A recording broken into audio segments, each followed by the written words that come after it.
उद्बोधन करेंगे वड़ा प्रधान श्री नरेंद्र भाई मोदी साहब। स्वामीनारायण। जय स्वामीनारायण।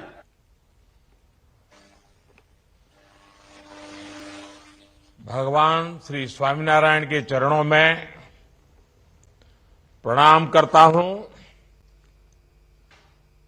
भगवान श्री स्वामीनारायण की कृपा से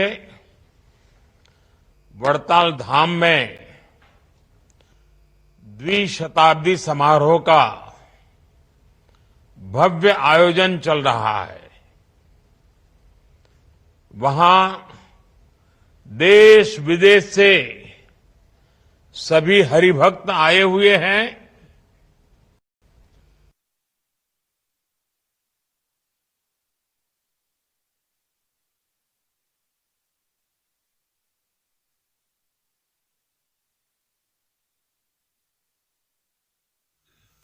मीडिया में, सोशल मीडिया में जो वीडियो देखे, सेवा कार्यों में अपना योगदान दे रहे हैं।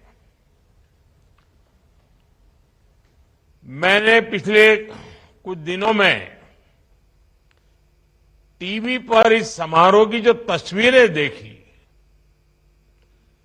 मीडिया में, सोशल मीडिया में जो वीडियो देखे, वो देखकर मेरा आनंद अनेक गुना बढ़ गया। साथियों, वड़ताल धाम की स्थापना के 200 वर्ष ये द्विशताब्दी समारोह, ये केवल एक आयोजन या इतिहास की तारीख नहीं है। ये मेरे जैसे हर व्यक्ति के लिए जो वड़ताल धाम में अनन्य आस्था के साथ बड़ा हुआ है, उसके लिए बहुत बड़ा अवसर है। मैं मानता हूं हमारे लिए ये अवसर भारतीय संस्कृति के शाश्वत प्रवाह का प्रमाण है। 200 साल पहले जिस वड़ताल धाम की स्थापना भगवान श्री स्वामीनारायण ने की थी, हमने आज भी उसकी आध्यात्मिक चेतना को जागृत रखा है। हम आज भी यहां भगवान श्री स्वामीनारायण की शिक्षाओं को, उनकी ऊर्जा को अनुभव कर सकते हैं। मैं सभी संतों के चरणों में प्रणाम करते हुए आप सभी और सभी देशवासियों को द्विशताब्दी समारोह की बधाई देता हूं। मुझे खुशी है कि भारत सरकार ने इस मौके पर 200 रुपये का चांदी का एक सिक्का और स्मारक डाक टिकट भी जारी किया है। ये प्रतीक चिन्ह आने वाली पीढ़ियों के मन में इस महान अवसर की स्मृतियों को जीवंत करते रहेंगे। साथियों, भगवान स्वामीनारायण से जुड़ा हर व्यक्ति जानता है कि इस परंपरा से मेरा संबंध कितना गहरा है। हमारे राकेश जी बैठे हैं वहां, उनसे मेरा नाता कैसा है, कितना पुराना है, वो कभी आपको बताएंगे। ये रिश्ता आत्मिक भी है, आध्यात्मिक भी है और सामाजिक भी है। जब मैं गुजरात में था तब संतों का सानिध्य और सत्संग मेरे लिए सहज उपलब्ध रहता था। वो मेरे लिए एक सौभाग्य की पल होती थी और मैं भी उस पल को जी भर के जीता था। स्वामीनारायण भगवान की कृपा से आज भी किसी न किसी रूप में, प्रत्यक्ष नहीं तो परोक्ष रूप से, वो क्रम तो चलता ही रहता है। कई अवसरों पर मुझे संतों के आशीर्वाद का सौभाग्य मिलता रहा है। राष्ट्र के लिए सार्थक चिंतन का अवसर मिलता रहा है। मेरी इच्छा थी कि मैं आज स्वयं वड़ताल धाम इस पवित्र उत्सव में उपस्थित होता। મારી ઈચ્છા તો ઘણી હતી, તમારા બધા વચ્ચે બેસું, જૂની જૂની બધી વાતો યાદ કરું, અને સ્વાભાવિક છે તમને ગમે મને ગમે, लेकिन जिम्मेदारियां और व्यस्तता के चलते ये संभव नहीं हो सका।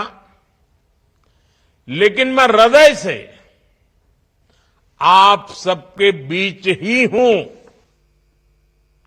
मेरा मन अभी पूरी तरह से वड़ताल धाम में ही है।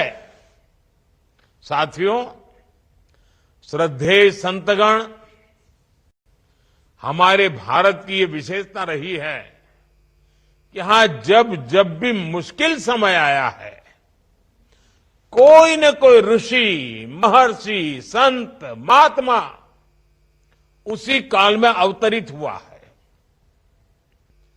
भगवान स्वामीनारायण का आगमन भी एक ऐसे समय में हुआ था जब देश सैकड़ों वर्ष की गुलामी के बाद कमजोर हो चुका था, अपने आप में विश्वास खो चुका था, खुद को ही कोसने में डूबा हुआ था। तब भगवान स्वामीनारायण ने हमें, उस कालखंड के सभी संतों ने हमें नई आध्यात्मिक ऊर्जा तो दी ही, उन्होंने हमारे स्वाभिमान को जगाया, हमारी पहचान को पुनर्जीवित किया। इस दिशा में शिक्षापत्री और वचनामृत का योगदान बहुत बड़ा है। उनकी शिक्षा को आत्मसात करना, उसे आगे बढ़ाना, ये हम सबका कर्तव्य है। मुझे खुशी है कि वड़ताल धाम आज इसी प्रेरणा से मानवता की सेवा और युग निर्माण का बहुत बड़ा अधिष्ठान बन चुका है। इसी वड़ताल धाम ने हमें वंचित समाज से सगराम जी जैसे भक्त दिए हैं।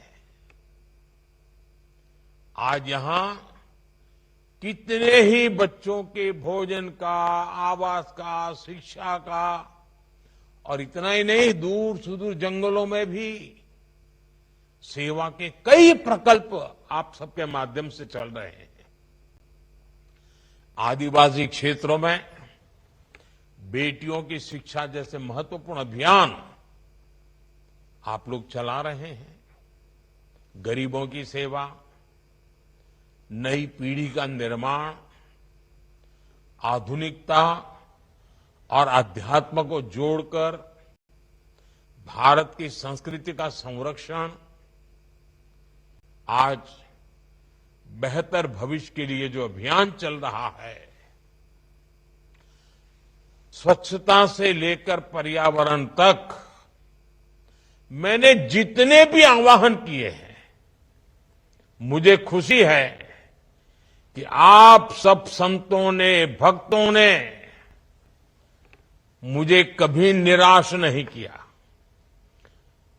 मेरी हर बात को आपने अपनी खुद की बात मान लिया, अपनी स्वयं की जिम्मेदारी मान लिया और आप जी जान से उसको पूरा करने में लगे रहे। मुझे बताया गया है, जो मैंने पिछले दिनों एक आह्वान किया था, एक पेड़ मां के नाम। આપણી પોતાની માના નામે એક વૃક્ષ વાવવાનું, एक पेड़ मां के नाम। इस अभियान में स्वामीनारायण परिवार ने 1 लाख से ज्यादा वृक्षारोपण किया है। साथियों, हर व्यक्ति के जीवन का एक उद्देश्य होता है, लाइफ का कोई पर्पज होता है। ये उद्देश्य ही हमारे जीवन को निर्धारित करता है, हमारे मन, कर्म, वचन को प्रभावित करता है। जब हमें हमारे जीवन का उद्देश्य मिल जाता है, तब पूरा जीवन बदल जाता है। हमारे संत महात्माओं ने हर युग में मानव को उसके जीवन के उद्देश्यों से साक्षात्कार कराया है। ये संत महात्माओं का हमारे समाज को बहुत बड़ा योगदान रहा है। जब किसी उद्देश्य की पूर्ति के लिए पूरा समाज, पूरा देश एकजुट हो जाता है, तो वो जरूर पूरा होता है। और पहले कई उदाहरण हैं, हमने ये करके दिखाया है, हमारे संतों ने करके दिखाया है, हमारे समाज ने करके दिखाया है, हमारे धार्मिक संस्थानों ने करके दिखाया है। आज हमारे युवाओं के सामने एक बहुत बड़ा उद्देश्य उभर कर आया है। पूरा देश एक निश्चित लक्ष्य को लेकर आगे बढ़ रहा है। ये लक्ष्य है विकसित भारत का। वड़ताल के और समस्त स्वामीनारायण परिवार के संत महात्माओं से मेरा आग्रह है कि वो विकसित भारत के इस पवित्र उद्देश्य, महान उद्देश्य, उसके साथ जन जन को जोड़े।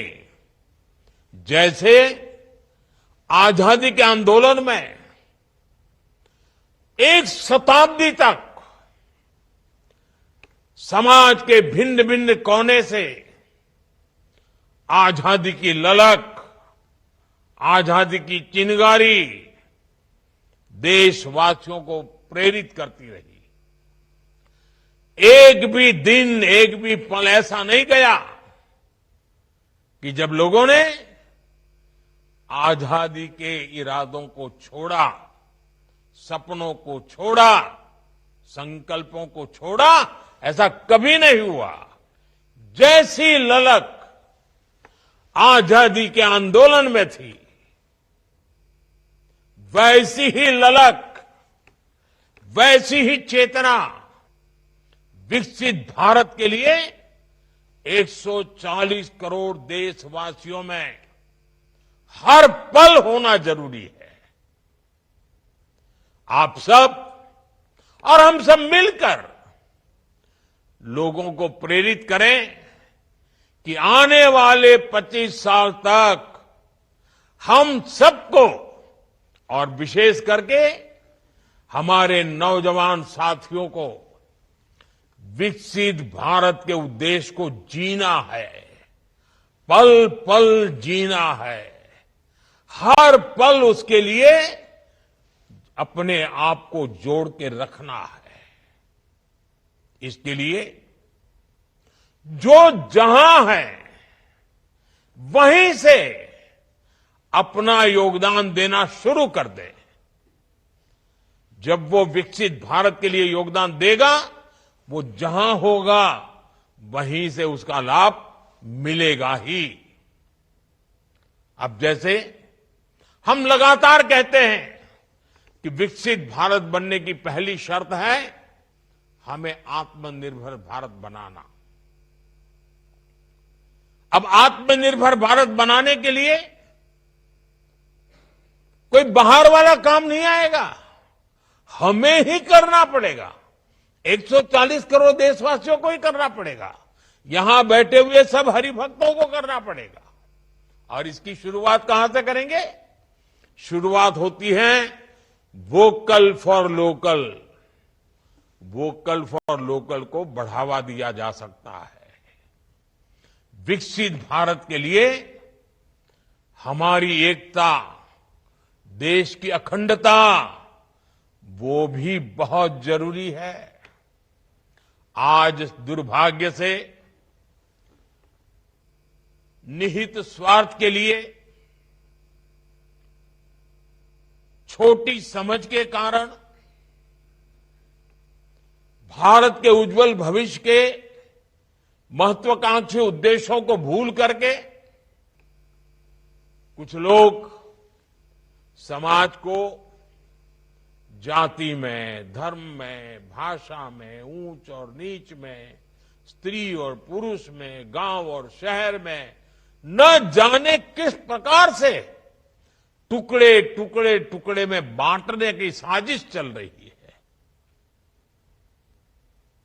जरूरी है कि देश विरोधियों की इस चेष्टा को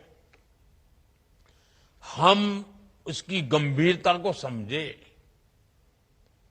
उस संकट को समझे और हमें सबने मिलकर के ऐसे कारनामों को पराजित करना ही होगा। हमें मिलकर के नाकाम करना होगा।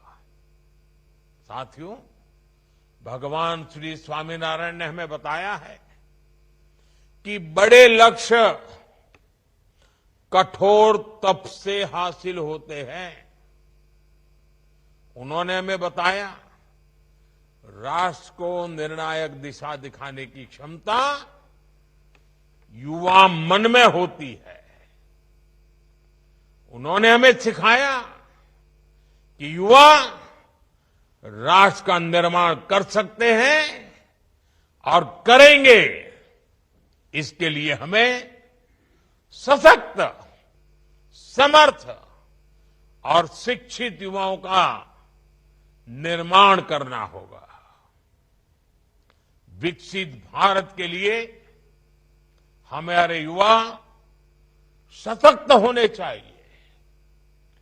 स्किल्ड युवा हमारी सबसे बड़ी ताकत बनेंगे। हमारे युवाओं की ग्लोबल डिमांड और बढ़ने वाली है। आज मैं विश्व के जिन जिन नेताओं से मिलता हूं, ज्यादातर नेताओं की अपेक्षा रहती है कि भारत के युवा, भारत का स्किल्ड मैन पावर, भारत के आईटी सेक्टर के नौजवान उनके देश जाएं, उनके देश में काम करें। पूरा विश्व भारत के युवाओं के सामर्थ्य से आकर्षित है। ये युवा देश ही नहीं बल्कि विश्व की जरूरतें भी पूरी करने के लिए तैयार होंगे। इस दिशा में भी हमारे प्रयास राष्ट्र निर्माण में बहुत सहायक होंगे। मैं एक और आग्रह भी आपसे करना चाहता हूं। स्वामीनारायण संप्रदाय हमेशा नशा मुक्ति पर बहुत काम करता रहा है। युवाओं को नशे से दूर रखना, उन्हें नशा मुक्त बनाने में हमारे संत महात्मा हरिभक्त बहुत बड़ा योगदान कर सकते हैं। युवाओं को नशे से बचाने के लिए ऐसे अभियान और ऐसे प्रयास हमेशा जरूरी होते हैं, हर समाज में जरूरी होते हैं, देश के हर कोने में जरूरी होते हैं, और ये हमें निरंतर करना होगा। साथियों, कोई भी देश अपनी विरासत पर गर्व करते, उसका संरक्षण करते हुए ही आगे बढ़ सकते हैं। और इसलिए हमारा तो मंत्र है, विकास भी विरासत भी। हमें खुशी है कि आज हमारी विरासत के हजारों साल पुराने केंद्रों का गौरव लौट रहा है। जिसे नष्ट मान लिया गया था, वो फिर से प्रकट हो रहा है। अब अयोध्या का उदाहरण हम सबके सामने है। 500 साल के बाद एक सपना पूरा होना मतलब 500 साल तक कितनी ही पीढ़ियों ने उस सपने को जिया है, उस सपने के लिए जूझते रहे हैं, जरूरत पड़ी बलिदान देते रहे हैं, तब जाके हुआ है। आज काशी का और केदार का जो कायाकल्प हुआ है, ये उदाहरण हमारे सामने है। हमारे पावागढ़ में 500 साल बाद धर्म ध्वजा फहरी। 500 साल बाद हमारा मोढेरा का सूर्य मंदिर का उदाहरण देख लीजिए, आज हमारा सोमनाथ देख लीजिए। चारों तरफ एक नई चेतना, नई क्रांति के दर्शन हो रहे हैं। इतना ही नहीं, हमारे देश से चोरी हुई सैकड़ों साल पुरानी मूर्तियां कोई पूछने वाला नहीं था। आज ढूंढ ढूंढ करके दुनिया से हमारी जो मूर्तियां चोरी गई, हमारे देव देवताओं के रूपों को चोरी कर लिया गया था, वो वापस आ रही है, हमारे मंदिरों में लौट रही है। और हम गुजरात के लोग तो धौलावीरा को लेकर के कितना गर्व करते हैं, लोथल को लेकर के कितना गौरव करते हैं कि हमारे प्राचीन गौरव की विरासतें हैं। अब उसको भी पुनः स्थापित करने का काम हो रहा है। और भारत की सांस्कृतिक चेतना का ये अभियान, ये केवल सरकार का अभियान नहीं है। इसमें इस धरती को, इस देश को प्यार करने वाले, यहां की परंपरा को प्यार करने वाले, यहां की संस्कृति का गौरव करने वाले, हमारे विरासत के गुणगान करने वाले, हम सबका दायित्व है, हम सबकी बहुत बड़ी भूमिका है। और आप तो बहुत बड़ी प्रेरणा दे सकते हैं। वड़ताल धाम में भगवान स्वामीनारायण की प्रासदिक वस्तुओं का म्यूजियम, अक्षर भुवन, ये भी इसी अभियान का हिस्सा है। और मैं इसके लिए आप सबको बहुत बधाई देता हूं, क्योंकि म्यूजियम नई पीढ़ी के लोगों को बहुत ही कम समय में परिचित करवाता है। मुझे विश्वास है अक्षर भुवन भारत के अमर आध्यात्मिक विरासत का एक भव्य मंदिर बनेगा।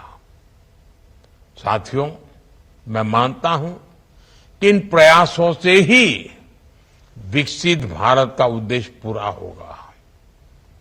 जब 140 करोड़ भारतीय एक समान उद्देश्य को पूरा करने के लिए जुट जाएंगे, तो इसे आसानी से हासिल कर सकेंगे। इस यात्रा को पूरा करने में हमारे संतों का मार्गदर्शन बहुत महत्वपूर्ण है। और जब इतनी बड़ी मात्रा में हजारों संत यहां बैठे हैं, देश विदेश से आए हुए हरिभक्त यहां बैठे हुए हैं, और जब मैं अपने ही घर में एक प्रकार से आज जब बातें कर रहा हूं, तो मैं एक और काम के लिए भी आपको जोड़ना चाहता हूं। इस बार प्रयागराज में पूर्ण कुंभ हो रहा है। 12 साल के बाद ये पूर्ण कुंभ आता है। हमारे भारत की महान विरासत है। अब तो विश्व ने भी इस विरासत को स्वीकार किया हुआ है। 13 जनवरी से करीब 45 दिन तक 40-50 करोड़ लोग इस कुंभ मेले में आते हैं। मैं आपसे आग्रह करता हूं कि आप ये काम कर सकते हैं। विश्व भर में आपका काम है। विश्व के अनेक देशों में आपके मंदिर हैं। क्या आप तय कर सकते हैं कि इस बार ये कुंभ का मेला क्या होता है, क्यों होता है, इसके पीछे क्या सामाजिक सोच रही हुई है, वहां लोगों को शिक्षित करें। और जो भारतीय मूल के नहीं हैं, विदेशी लोग हैं, उनको समझाएं ये क्या है, और कोशिश करें कि विदेश में आपकी एक एक शाखा कम से कम 100 विदेशी लोगों को बड़ी श्रद्धापूर्वक ये प्रयागराज का कुंभ मेला के दर्शन करने के लिए ले आइए। पूरे विश्व में एक चेतना प्रगटाने का काम होगा, और ये आप आसानी से कर सकते हैं। मैं फिर एक बार वहां खुद नहीं आ पाया हूं, इसके लिए क्षमा मांगते हुए आपने वीडियो कॉन्फ्रेंस से भी आप सबके दर्शन मुझे दिए। मुझे सब संतों के दर्शन करने का मौका मिला। सारे परिचित चेहरे मेरे सामने हैं। मेरे लिए बहुत खुशी की पल है कि आज मैं दूर से ही आप सबके दर्शन कर पा रहा हूं। इस द्विशताब्दी समारोह के लिए मेरी तरफ से आपको बहुत बहुत शुभकामनाएं हैं।